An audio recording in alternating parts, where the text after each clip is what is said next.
One of the most tragic stories of the canals is that of Christina Collins. Now, Christina married in Liverpool in 1839, and her newlywed husband went off to London to try and find work and somewhere to live. Once he'd achieved that, he wrote to Christina asking her to join him in London. Now, the cheapest way to travel in those days was by canal boat.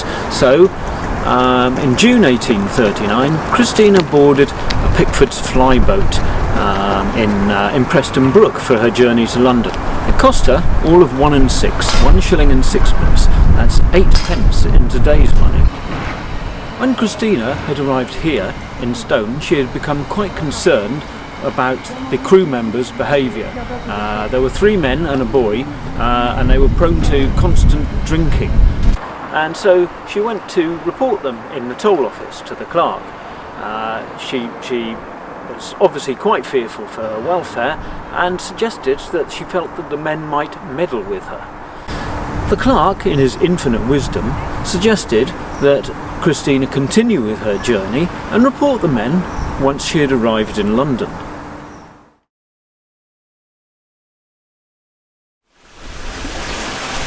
Christina continued her journey south, and she was spotted here at Whomill Lock the very next day by the lockkeeper.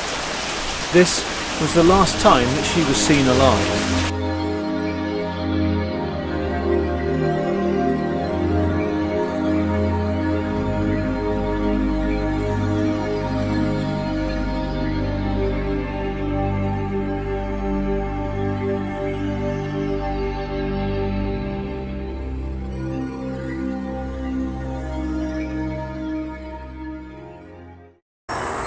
The day after leaving Stone, Christina's body was hauled out of the canal here at Brindley Bank on the outskirts of Rugeley.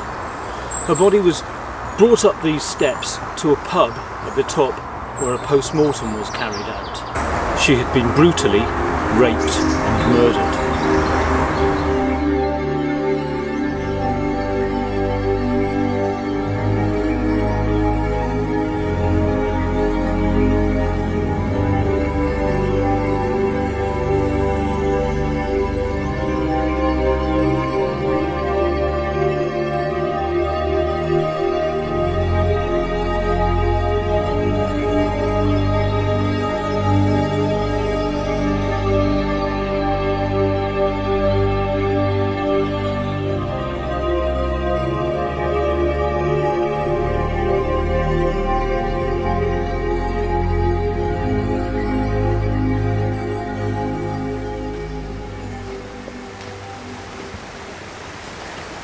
Panic must have set in on board in the 7 miles between Brindley Bank and here, Woodend Lock.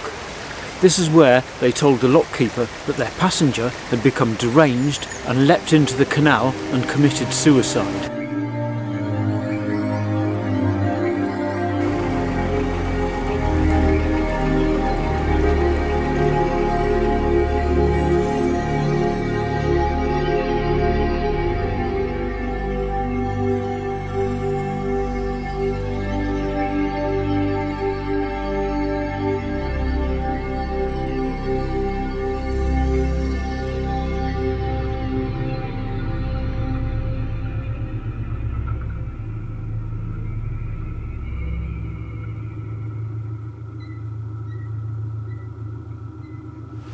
A mile further down the canal, the men repeated their story to the Pickford's clerk here at Fradley Junction, and then continued along the Coventry Canal, a further 11 miles towards Faisley.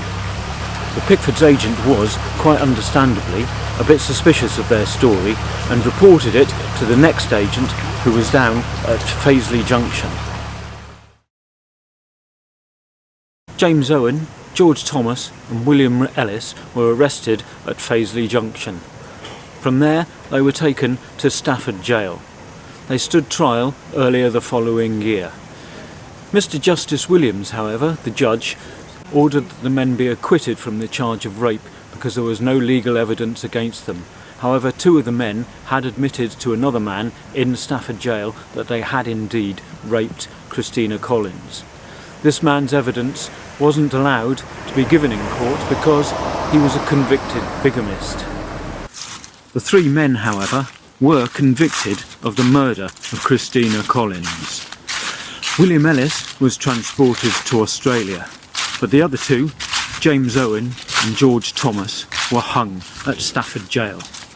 It's said that 10,000 people turned out to watch the hanging. Christina is buried in the churchyard of St Augustine's in Rugeley. The tombstone reads, "To the memory of Christina Collins, wife of Robert Collins, London, who, having been most barbarously treated, was found dead in the canal in this parish on January the 17th, 1839, aged 37 years.